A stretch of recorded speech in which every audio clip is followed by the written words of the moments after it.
और परम पिता परमात्मा की कृपा से जो महाराज जनक ने शर्त रखी थी, अब वह धनुष का चिल्ला चढ़ा दिया। चिल्ला तो क्या चढ़ा, वो तो बीच में ही खंड खंड हो गया है।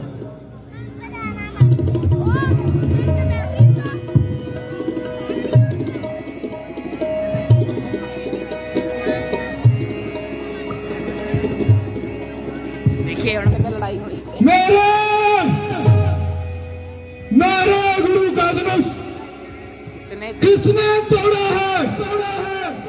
चीकर अति चीकर उसे मेरे सामने लाओ, तेरे देखते ना लगाओ, वरना सबको मार दूंगा, हर एक को मौत के घाट उतार दूंगा।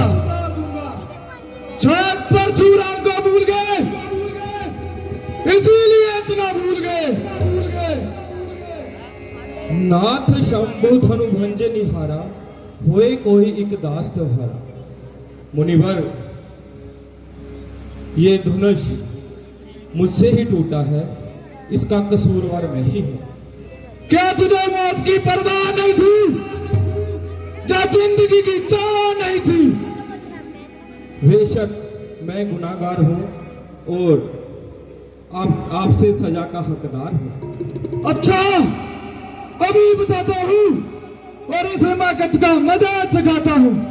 अजी महाराज, क्यों गैस की लाई उछल रहे हो और बिना बात ही यहाँ से निकल पड़ रहे हो? यह कमान तो बिल्कुल गड़ी सड़ी थी, न जाने कब से बेकार पड़ी थी, जिसके इसलिए आप इतना तिलमिला रहे हो और कैंची की तरह जुबान चला रहे हो। कभी आंखें निकालते हो, कभी परसा दिखाते हो। अगर कोई मतलब की बात है तो बता दीजिए, वरना चुपके से अपनी गा लीजिए। अरे छोक चशम गुस्ताख, क्यों चिड़चिड़ करता है? लगता है तू मेरे कहरे गजब से नहीं डरता है। क्यों नाहक मुझे गुस्सा दिलाता है और अपनी कजो को बुलाता है? बड़े बड़े बहादुर, बड़े बड़े सूरवीर मेरे नाम की दिखाई देते हैं और सामने से भागते दिखाई देते हैं। तुमको बच्चा जानकर तरस खाता हूं, इसीलिए शस्त्र नहीं उठाता हूं। मगर बकरे की मां कब तक खैर मनाएगी? आखिर तेरी जान मेरे हाथों से जाएगी। सुन हो नाथ तुम सहज सुजाना, बालक वचन करे नहीं काना। क्यों बच्चे से नाहक लड़ाई करो? ब्राह्मण हो कुछ तो समाई करो।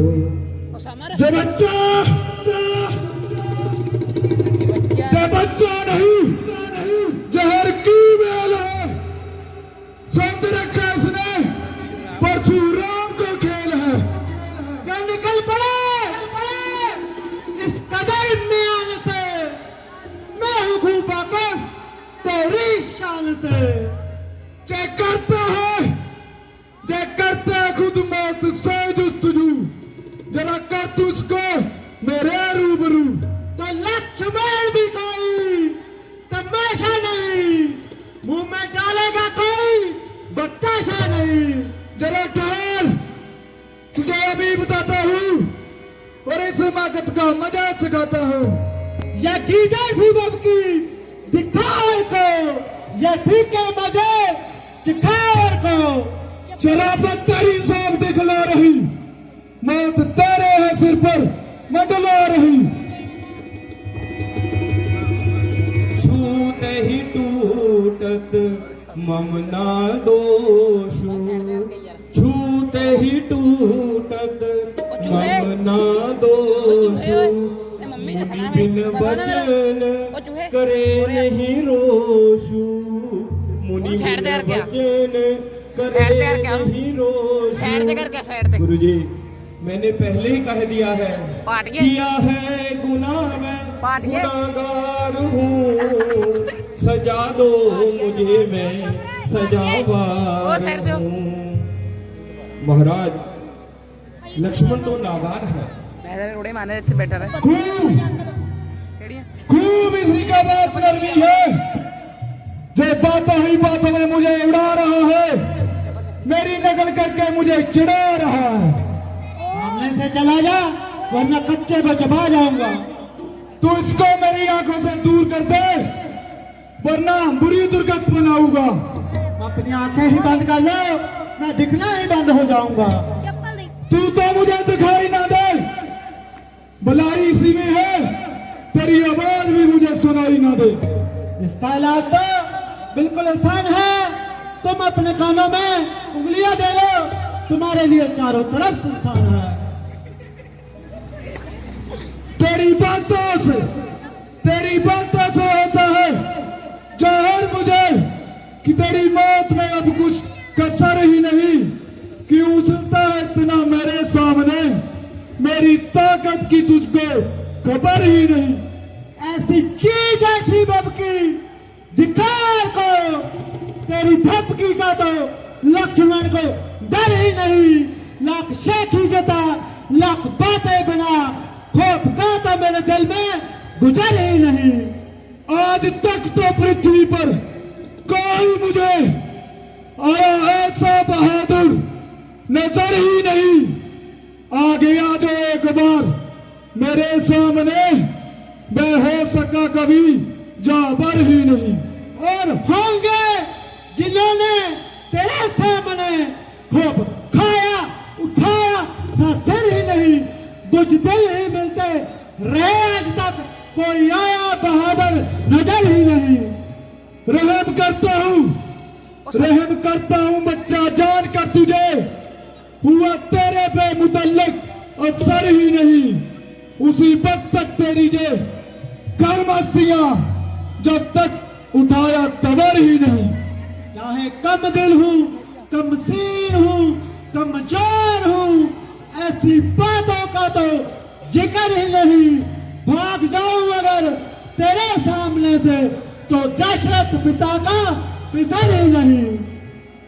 चला जा जहां से इसी में तेरी बेहतरी, वरना गर्दन पर होगा जो सर ही नहीं। जिस गाड़ी मैंने परसा उठा ही लिया, जो रहेगी तेरी करो फर ही नहीं। अजमाओ ना जब तक ताकत तेरी, आएगा मुझको हर की सबर ही नहीं। आज तू नहीं या मैं नहीं, एक की मौत में तो कुछ कसर ही नहीं। क्यों कजा को बुलाता अरे शोकरे, अभी लड़ने की तेरी उम्र ही नहीं। पहली खता तेरी माफ ਜਾਈ ਬਣੇ कर दी मगर अब करूंगा कभी दर गुजर ही नहीं। अब छोड़ दे जबाली खास को, किस लिए उठाता तू तबर ही नहीं। तू बहादुर बना फिर क्या है जगह जिस कलर, मगर लाश के औरतों को मुतल्लक भिखार ही नहीं।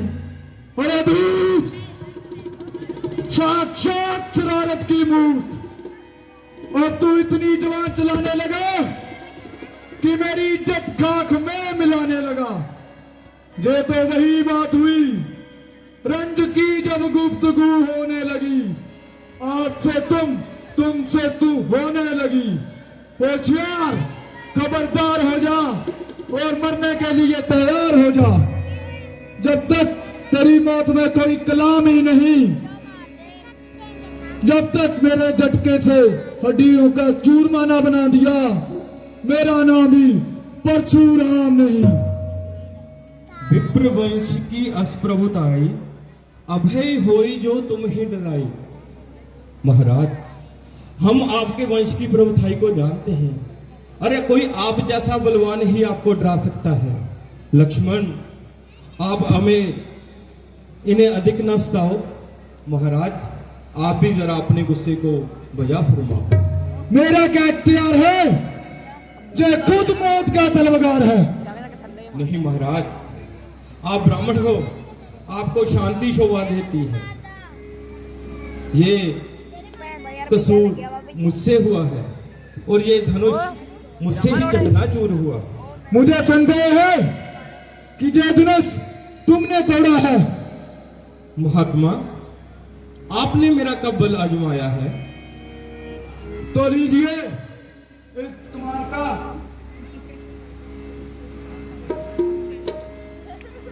बाढ़ भाग इस कमान का चिल्ला चढ़ाइए और मेरा इत्मीनान कीजिए। जो आज्ञा ब्राह्मण। मानना मानते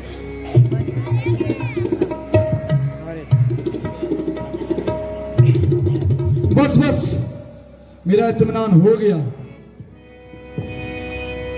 आपका इत्मीनान हो गया, पर महात्मन मेरा इत्मीनान नहीं हुआ अभी। आपका कैसा इत्मीनान? हम क्षत्रिय वंशी हैं, रघुवंशी हैं। हमारी कमान पे जब कोई भी तीर आता है तो किसी न किसी के प्राण लेकर ही वापस कमान में आता है। अब जो किसके प्राण लेगा? अरे आपके प्राण लेगा, और किसके प्राण लेगा? नहीं नहीं महाराज, ऐसे तो मैं मर जाऊंगा। अभी तो बड़ा उछलते थे। मूर्ख, जो मेरे मुंह से ऐसे शब्द निकलते थे। ब्राह्मण देवता, से बंद अब आपको शायद अपनी गलती का एहसास हो गया है, लेकिन अब हमारी भी कमान पे तीर आ गया है। हम केवल एक ही शर्त पे यह तीर आप पे नहीं छोड़ेंगे। तो बताइए, मैं आपकी आज्ञा को स्वीकार करता हूं और इस बात का इकरार करता हूं कि आगे से शस्त्र को हाथ नहीं लगाऊंगा और इसी जगह से विंध्याचल पर्वत पर चला जाऊंगा। वहां पर अपना बाकी का जीवन गुरुओं की तपस्या में गुजारूंगा और अपने पापों का प्रायश्चित करके सिर से बोझ उतारूंगा। महात्मन, और गुल्लू है आप तो हमारे कमान पे तीर देखकर बड़ी जल्दी समझ गए। तो महात्मन, आप कृपया जाइए और जो आपने संकल्प लिया है उस पे बजाव फरमाइए। ठीक है। मिश्र जी रुको, भोजन तो करके जाना। नहीं नहीं, अब तो पहली नहीं बची। अगर भूखे खाऊंगा तो जान से जाऊंगा। चलो बोलिए